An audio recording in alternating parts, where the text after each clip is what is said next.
dia, meus irmãos. Que prazer estar aqui junto com vocês.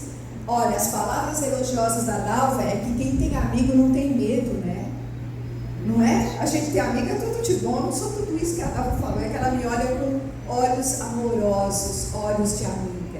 É um prazer muito grande estar aqui na igreja do Jardim Prudência. Não é a primeira vez que eu venho aqui, eu já vim outras vezes. E eu quero dar os parabéns, comparando a igreja de quando eu vim para o que está. Os irmãos estão trabalhando muito. Ah, obrigada, olha que gentil. Obrigada, irmão. Nossa, olha, vou virar freguesa aqui. Com esse tratamento, eu quero dar os parabéns para o Heitor. Você fez uma oração linda, Heitor. Parabéns.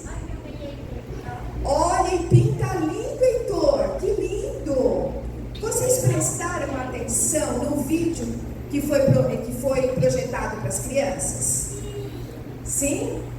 Que dia que é comemorado hoje? Dia do pastor, muito bem. Você já mandou uma mensagem para os pastores que você ama? A gente tem muitos pastores, né? Ao longo da nossa trajetória cristã. Mas temos pastores mais queridos. Quem sabe aquele que nos batizou, aquele que fez o nosso casamento, que apresentou o nosso filho, o nosso neto. A gente tem pastores do coração. Mas tem uma outra data comemorada hoje, tem uma outra comemoração também. O que a gente comemora além do dia do pastor? O nascimento da igreja.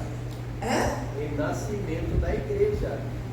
Pois é, na verdade, é uma data muito importante para a nossa igreja, porque é chamada da data, a gente pode dizer assim, do grande desapontamento, mas a gente pode dizer também da grande esperança. Hoje é comemorado a passagem de Jesus do lugar santo para o lugar santíssimo lá no céu. E é sobre isso que eu gostaria de refletir com vocês. Às vezes nós falamos sobre várias coisas na nossa igreja, mas parece que essa data de 22 de outubro, ela não é muito lembrada. E é uma data muito importante, porque é a data que nós temos certeza que uma profecia, a maior profecia em termos de tempo, né? A profecia mais longa, a profecia das 2.300 tardes e manhãs se cumpriu. É quando Jesus passou do lugar santo para o lugar santíssimo lá no céu. E como é que começou isso tudo? Bom, meus queridos, na verdade, a segunda vinda de Jesus foi esperada desde sempre. Quando Jesus subiu para o céu, quando ele ressuscitou e foi para o céu, já se falava na segunda volta dele, né? Profecias diziam isso, mas vamos ler o que os anjos falaram para os apóstolos reunidos quando Jesus ascendeu ao céu, quando ele subiu ao céu após a sua ressurreição. Capítulo 1, versículo 9 a 11. Bom, Jesus tinha vivido aqui, tinha morrido, tinha ressuscitado. E os discípulos estavam com o coração apertado porque Jesus estava agora voltando para o céu. E eles diziam assim: como é que nós vamos ficar nesta terra com tantos problemas, com tantas lutas, com uma responsabilidade tão grande de pregar o Evangelho sem a presença do nosso Mestre Jesus? E os discípulos estavam lamentando e estavam assim muito entristecidos quando a Bíblia fala que 2 homens chegaram perto dos discípulos. Atos capítulo 1, versículo 9 a 11. Tendo dito isso, então Jesus disse assim: olha, vocês devem pregar o Evangelho, vocês são minhas testemunhas em Jerusalém, na Judéia e até os confins da terra. Vocês devem continuar pregando a mensagem que eu deixei para vocês. Quando Jesus deu essa orientação para o povo de pregar o Evangelho, ele subiu para o céu. E diz no versículo 9: tendo dito isto o que? Vocês devem pregar o Evangelho. Foi levado às alturas. Enquanto eles olhavam para Jesus, eles viram Jesus subindo. E uma nuvem o encobriu. Aí eles deixaram de ver a Jesus. E eles ficaram com os olhos fixos no céu, vendo Jesus subir. De repente, surgiram diante deles 2 homens vestidos de branco, que lhes disseram: Galileus, por que estáis olhando para os céus? Este mesmo Jesus, que dentre vocês foi elevado aos céus, voltará da mesma maneira como vocês o viram subir. Amém? Amém. Amém? Gente, eu estou gostando de ver como tem meninos aqui na igreja. Não é? É muito mais menino. Eu sou especialista em meninos. Eu tenho 3 filhos e 3 netos.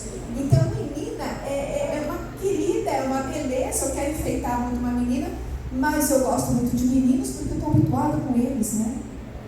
Então, meus queridos, vocês vão me ajudar aqui também. Se vocês souberem, vocês vão me falando, tá bom? Então, queridos, olha, os anjos subiram, aliás, os anjos viram, junto com os discípulos, Jesus subindo para o céu.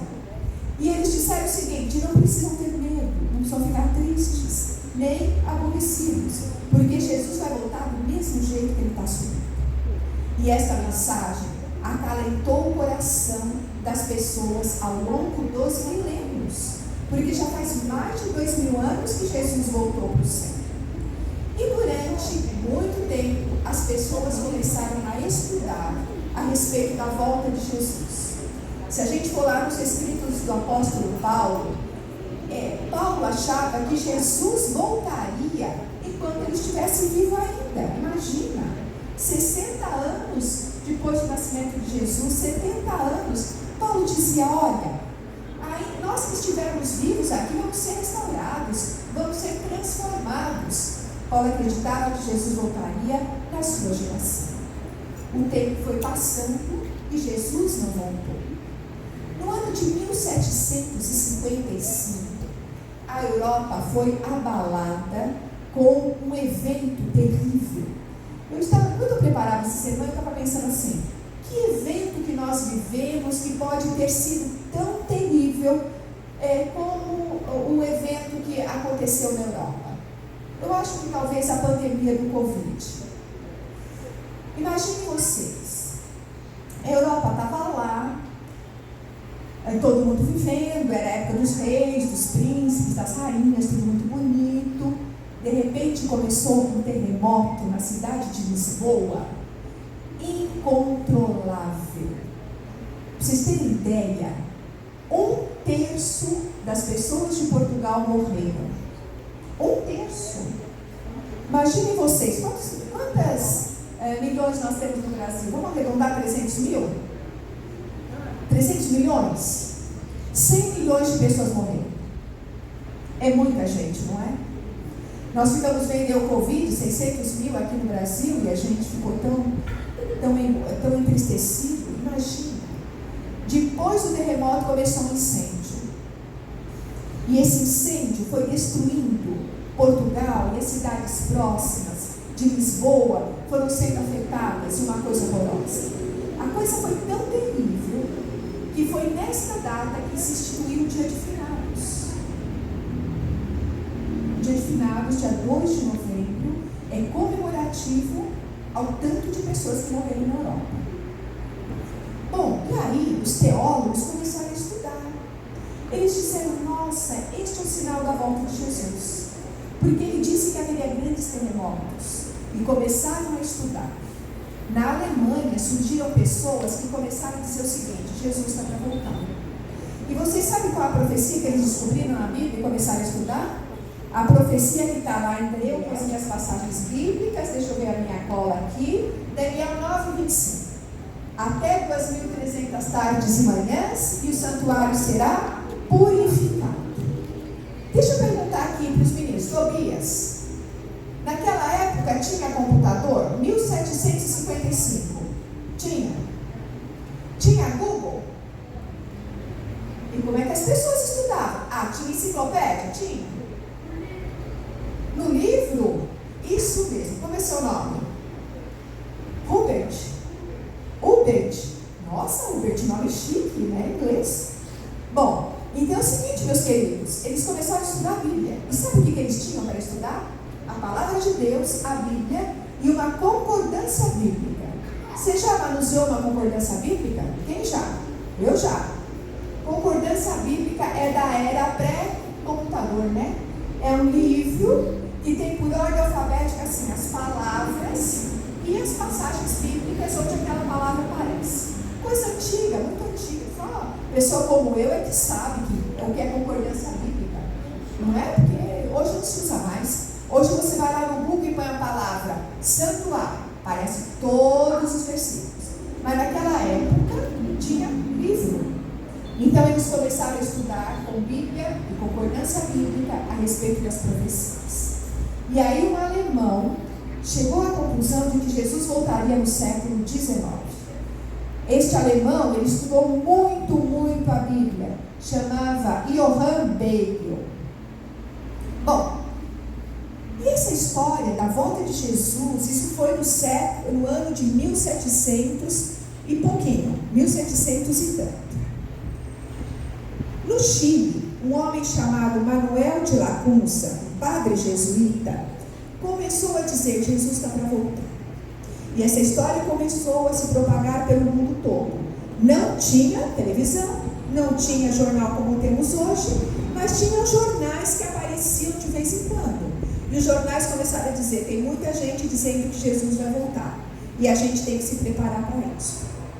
No ano de 1840, mais ou menos, nos Estados Unidos, se calcula que 2.000 pregadores, 2.000 pessoas pregavam a respeito de que Jesus voltaria.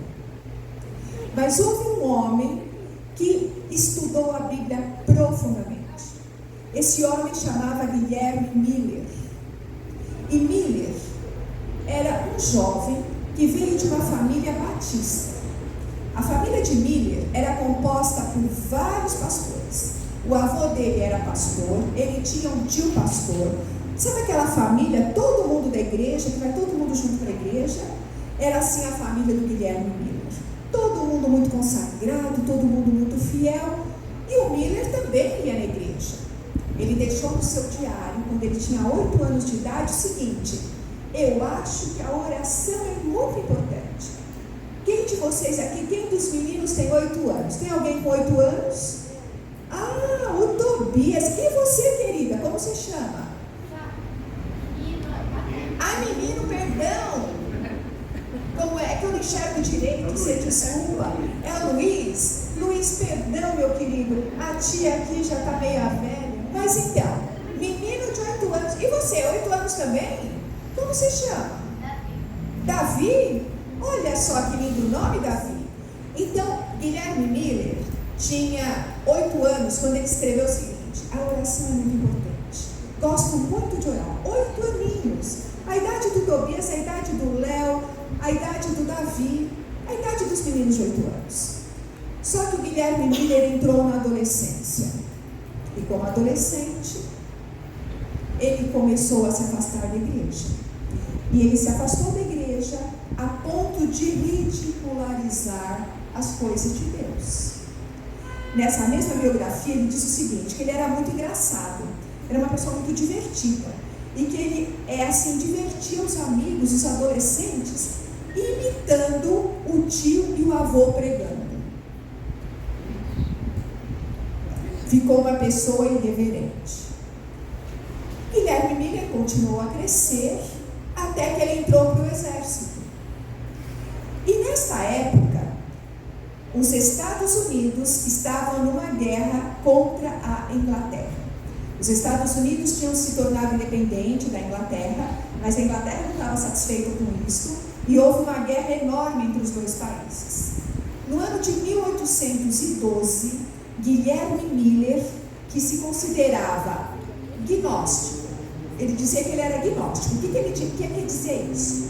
Ele diz o seguinte: eu acredito em Deus, eu acho que Deus existe realmente, mas Deus criou o mundo e nos abandonou à própria sorte. Deus deixou aqui a gente para se virar. Então ele era uma pessoa muito engraçada, muito divertida, e lá foi o Guilherme Miller para a guerra. Todos os indícios diziam que a Inglaterra iria ganhar a guerra. Maior número de soldados, maior equipamento bélico, gente mais preparada, os melhores generais. E os Estados Unidos não era essa potência que é hoje, estava engatinhando na democracia e eles estavam numa dificuldade terrível. Mas as igrejas norte-americanas começaram a orar para que Deus interviesse de alguma forma. E Deus interveio. E quem é que ganhou a guerra? Quem vocês acham que ganhou a guerra? Os Estados Unidos. Deus ouviu a oração. Guilherme Miller voltou impressionado. Ele falou: não, esta guerra não foi o povo norte-americano que ganhou. Essa guerra foi Deus que ganhou. Porque nós não tínhamos a mínima chance de ganhar. Guilherme Miller voltou, a guerra durou 3 anos, e aí ele começou a estudar a Bíblia. Ele se converteu por conta da vitória nesta guerra. E ele estudou a Bíblia e disse assim: olha, pela profecia das 2.300 tardes e manhãs, Jesus deve voltar. Lá, ele não marcou data, Guilherme Miller nunca marcou data, mas ele dizia assim: lá pela metade do ano de 1850, 1840, Jesus deve estar voltando. E Guilherme Miller era uma pessoa que pregava muito bem, falava muito bem, era divertido, como eu já falei várias vezes, era uma pessoa de uma família religiosa, e os Estados Unidos começou a ser sacudido pelas pregações de Guilherme Miller. Aonde ele ia, ele recebia convites para pregar de novo, e tinha dia que ele pregava 2, 3 vezes no mesmo dia. Em 1843, mais ou menos, 100.000 pessoas esperavam a volta de Jesus. Gente, naquela época, 100.000 pessoas era muita gente. E algumas pessoas, seguidores de Guilherme Miller, não ele, mas alguns seguidores dele, chegaram à conclusão de que Jesus deveria voltar no ano de 1844. E por que a data? Eles usaram a Bíblia. Eles usaram a Bíblia para chegar nessa data. Começaram lá na profecia das 2.300 tardes e manhãs. Daniel 9:25. Diz assim: quando vai começar? Quando houver o decreto para a reconstrução da cidade de Jerusalém. Foram nos livros de história. Quando é que houve esse decreto?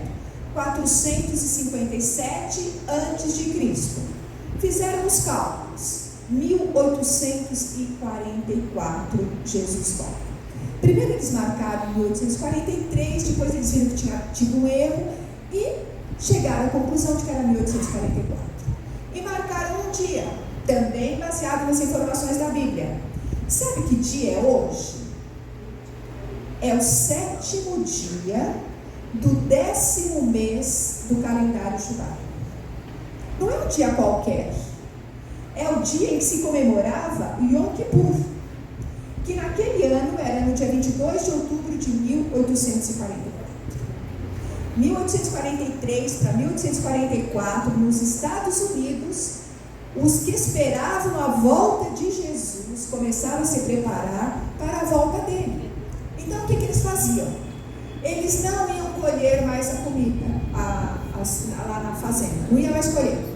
Diz que houve uma perda de batatas como nunca antes ocorreu, porque os fazendeiros não iam colher, Jesus ia voltar.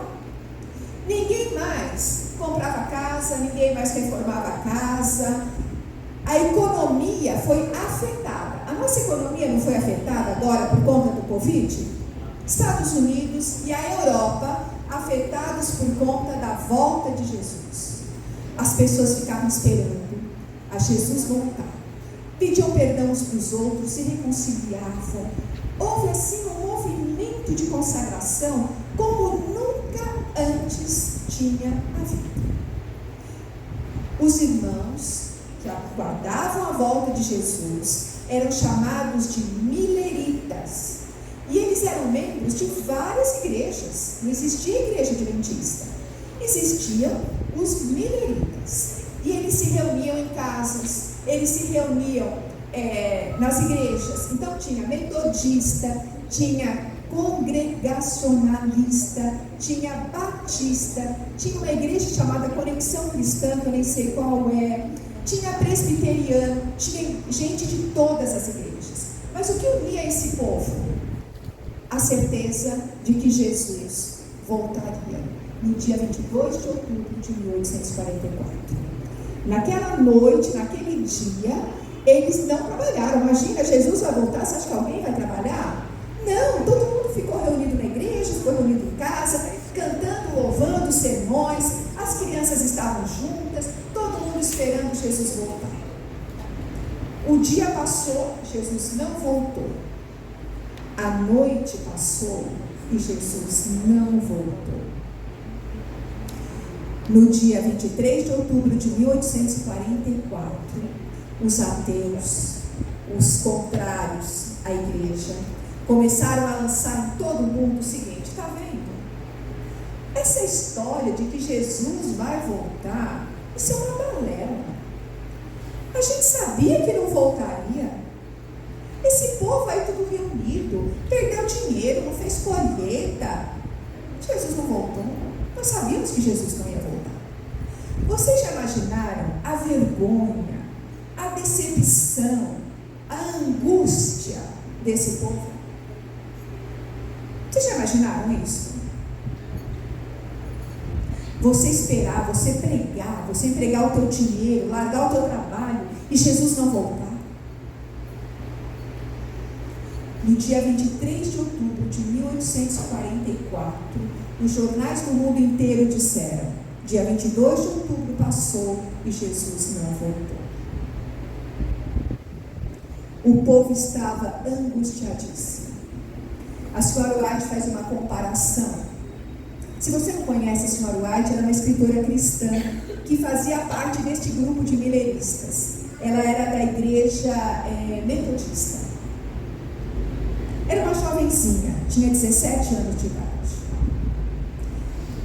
Na manhã seguinte, dia 23 de outubro, eram umas 10 horas da manhã, um homem chamado Irã Edson, um senhor fazendeiro, que participava do grupo de mileritas, estava passeando no milharal dele. E aonde ele estava indo?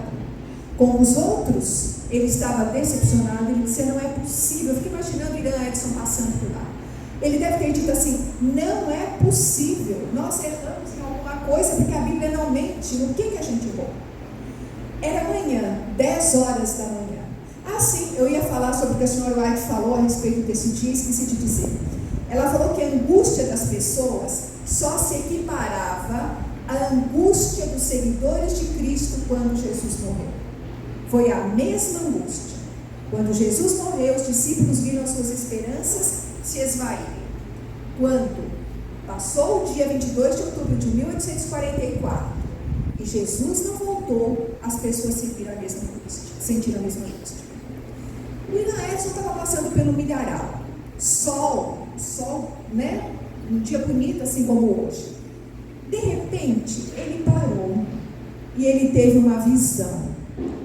No milharal, ele viu Jesus saindo do lugar santo para o lugar santíssimo do santuário celestial.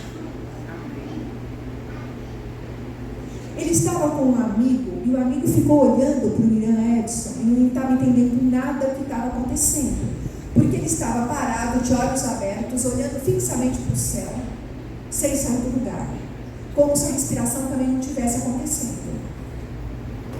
Quando ele despertou da visão, ele disse para o amigo: eu entendi.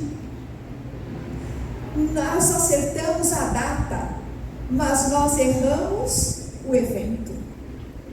Jesus realmente passou. Ele passou do lugar santo para o lugar santíssimo. E aí começou o juízo investigativo. Meus queridos, o que quer dizer um juízo investigativo então? Quer dizer que a partir do dia 22 de outubro de 1844, Jesus está no lugar santíssimo do santuário celestial, julgando a vida de cada pessoa que já passou por este mundo. Ele começou pela primeira pessoa que morreu. Não sabemos exatamente, mas pelo registro bíblico foi Abel. Não sabemos se foi ele, mas Abel é a primeira pessoa que morreu registrada na Bíblia. E ele está indo do primeiro até chegar nós que estamos vivos. Quando ele julgar todo mundo, quando todo mundo passar pelo juízo, Jesus voltará. Nós não sabemos o dia nem a hora da volta de Jesus. Mas nós podemos aprender algumas lições preciosas com o grande desapontamento. E hoje, o que nós comemoramos? O início do juízo investigativo. A passagem de Jesus do lugar santo para o lugar santíssimo. Da decepção, aquele povo mileirista começou a ter esperança. E eles disseram assim: nós sabíamos que o nosso Deus não nos abandona. Ele nos mostrou que nós confundimos o evento, mas que a data estava certa. Queridos, essa experiência nos ensina várias coisas. A primeira delas, como aquele povo lá da época do grande desapontamento da década de 1840, dois séculos atrás, nós precisamos voltar à Bíblia. Este povo lia a Bíblia todos os dias. Eles faziam o seu culto particular, eles se reuniam em grupos, eles iam à igreja todos os dias. Meus queridos, tem você lido a Bíblia todos os dias? Tem você transformado a Bíblia no seu livro de cabeceira? Naquele livro que você primeiro abre pela manhã? Naquele livro que você estuda? Olha só o que a Bíblia fala a respeito, que em Hebreus capítulo 4, versículo 12, diz assim: a palavra de Deus, ela é viva, ela é eficaz, e ela penetra o nosso coração, até o ponto de dividir a nossa alma e o nosso espírito. Queridos, a palavra de Deus, ela é viva, ela é eficaz. Foi ela que transformou a vida de Guilherme Miller. E aqui vai um parênteses para você que tem alguém que está na fase de desafio para com Deus. Não desista. Deus tem planos e maneiras para trazer os seus queridos de volta aos caminhos dele. No caso de Guilherme Miller, foi uma guerra. Cada um tem o seu jeito. Vamos continuar orando. Outra coisa que nós aprendemos com esses pioneiros é que a oração é o motor da vida cristã. E eu vou pedir que alguém leia para mim, para nós, Efésios capítulo 6, versículo 18, que fala a respeito da oração. Meus queridos, a oração é o que dá poder, é a respiração da alma. Vamos, através da oração, abrir o nosso coração, falar das nossas decepções, falar das nossas angústias, das nossas aflições, dos nossos medos, dos nossos remorsos, de tudo aquilo que nos incomoda. Efésios capítulo 6, versículo 18. Lê aí, irmã. Vou levar o microfone para a irmã. Como é seu nome? Temos duas Maria do Carmo no pedaço. Temos a outra Maria do Carmo, minha amiga. Façam tudo orando a Deus e pedindo a ajuda dele. Orem sempre, guiados pelo Espírito de Deus. Fiquem alertas, não desanimem e orem sempre por todo o povo de Deus. Queridos, façam tudo com o quê? Orando. Olha, eu vou dizer uma coisa para vocês. Eu incomodo muito Jesus. Eu vou fazer feira. E aí eu estou indo para a feira, eu peço: Senhor, me ajuda a encontrar uns produtos baratinhos, de boa qualidade, por um preço bom, por favor. Eu gosto muito de mandioca, mas minhas mandiocas sempre estão duras, então eu peço para encontrar mandioca mais molinha, batata doce, docinha. E o Senhor atende a minha oração. Tudo que você fizer, de uma receita que não dá certo, até um investimento milionário, faça tudo em oração. As crianças, os meninos e meninas que aqui estão, orem antes das provas. Orem quando se sentirem tristes. Orem, façam tudo com oração. Terceira coisa que nós aprendemos nessa experiência da passagem de Jesus do Santo para o Santíssimo: Deus não desampara os seus filhos. Eu fico imaginando, não tinha jornal nacional naquela época, mas se tivesse jornal nacional, ia ser uma calamidade o dia 23 de outubro, dizendo assim: olha, os mileiritas estavam errados. Hoje é 23 de outubro de 1844, Jesus não voltou. Foi fake news, exatamente. Algum ministro talvez processasse o Guilherme Miller. Não falei isso, mas quem sabe, do jeito que hoje as coisas estão. Mas, queridos, Deus não desampara os seus filhos. Na manhã do dia 23 de outubro, Irã Edson teve a visão. Olha o que Jesus falou a respeito sobre isso. Mateus, capítulo 28. Eu vou pedir para outra pessoa ler. Estou com a minha Bíblia aqui, mas quero que vocês participem. Mateus, capítulo 28, versículo 20. Eu levo o microfone. Diz para mim aí o que está escrito, irmã. Como é seu nome? Thelma. A Thelma. Ensinem esses novos discípulos a obedecerem a todas as ordens que eu lhes dei. E lembre-se disso, estou sempre com vocês até o fim dos tempos. Amém. Quem diz isso? Jesus. Ele está sempre com a gente, só de sábado. Não. Toda hora, todo minuto. Toda hora, todo minuto, não é isso? Até quando? Até o fim dos tempos. Até o final dos tempos. Então, meus queridos, não precisamos ter medo. Não precisamos ter medo de nada do que vem pela frente. Mas precisamos sim orar e ler a palavra de Deus. Outra coisa, queridos, nós não sabemos o dia e a hora que Jesus vai voltar. Mas sabemos que Ele vai voltar. Vocês têm dúvida do que está acontecendo neste mundo? A moral, quando fala assim, que será como foi nos tempos de Noé? Gente, eu acho que nós estamos muito pior que o tempo de Noé. As questões que as pessoas têm trazido, as dúvidas que as pessoas têm enfrentado, a questão de casamento. Olha, meus queridos, a coisa está tão terrível que a gente já fica em dúvida, mas o que é certo, que erra, nós sabemos que temos a palavra de Deus, mas quem não tem, fica numa dúvida cruel. Vamos ver que a Bíblia fala que nós não sabemos o dia e a hora que Jesus vai voltar. Atos capítulo 1, versículos 6 a 7.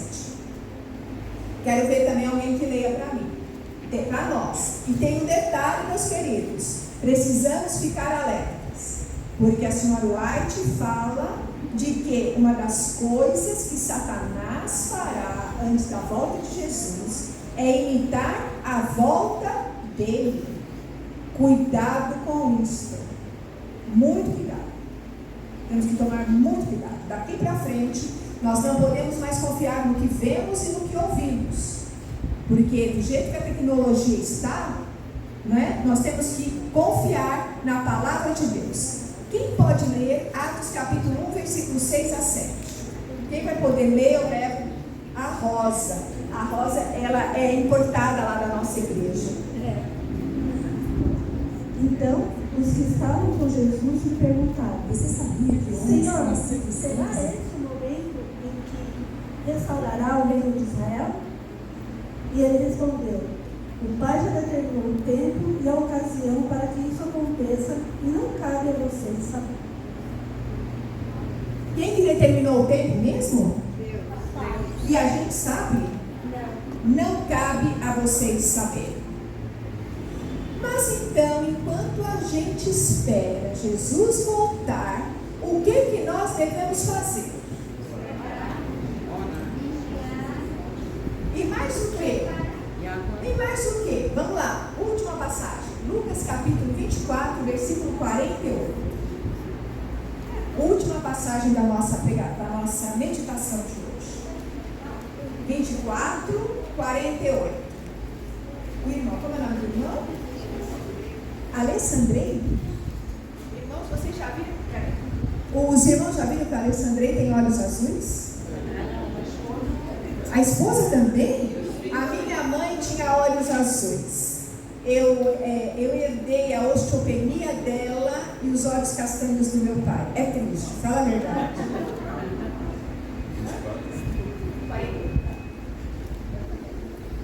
Vós sois testemunhas destas coisas.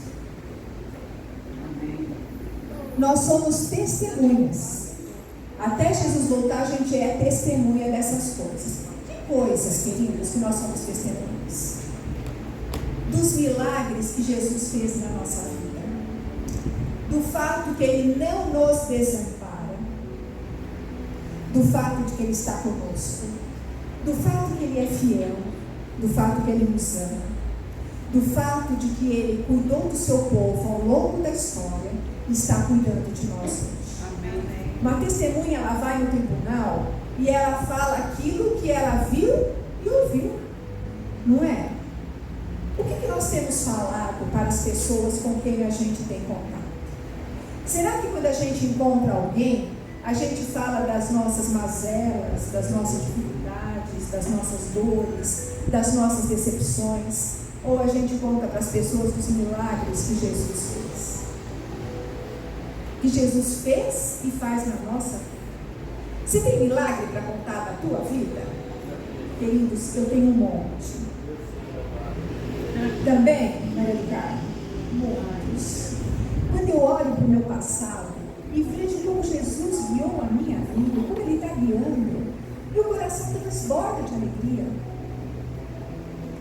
Enquanto esperamos a volta de Jesus, meus queridos, nos cabe testemunhar, nos cabe levar o Evangelho. Você que está aqui hoje, qual é o teu irmão que estava sentado aqui no lado, do teu lado e não está mais? Vá atrás dele. Qual é a pessoa que está precisando da tua ajuda e que você pode ajudar? Qual é o nome da irmã hoje que vai organizar a distribuição das marmitas? Claildes. Claildes, você é Clau, né? Como é que o povo te chama? Clay. Alguns conseguem chamar o nome. Claildes, difícil, hein, Claildes? Eu vou chamá-la de Clau. A Clau está fazendo as marmitas para levar para os moradores de rua. Quem tem fome tem pressa, já dizia o Betinho. E nós precisamos primeiro alimentar as pessoas para depois convidá-las para vir para a igreja. Trabalhe para Jesus voltar logo. Ele está esperando isso de você. Ele está esperando isso de mim. Ele disse que nós somos testemunhas dele até a volta do Senhor. Que Deus nos abençoe. Que possamos ter um coração transbordante de alegria. E um último detalhe. A senhora White, no mês de dezembro, mês que a gente comemora o Natal, uma jovenzinha de 17 anos, dezembro de 1844, teve a primeira visão para ajudar o povo a saber quais doutrinas estavam corretas de acordo com a Bíblia. Deus não desampara o seu povo e Ele não te desamparará, assim como Ele não me desampara. Que Deus nos abençoe. Amém. Amém. A esperança da breve volta de Jesus permanece até nos nossos dias. E esse hino que nós vamos cantar traduz exatamente isso. Breve Jesus voltará.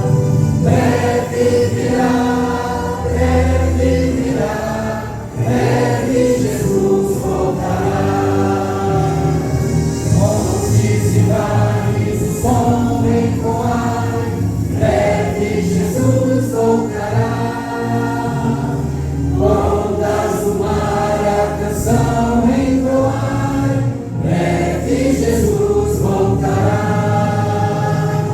Breve virá, breve virá,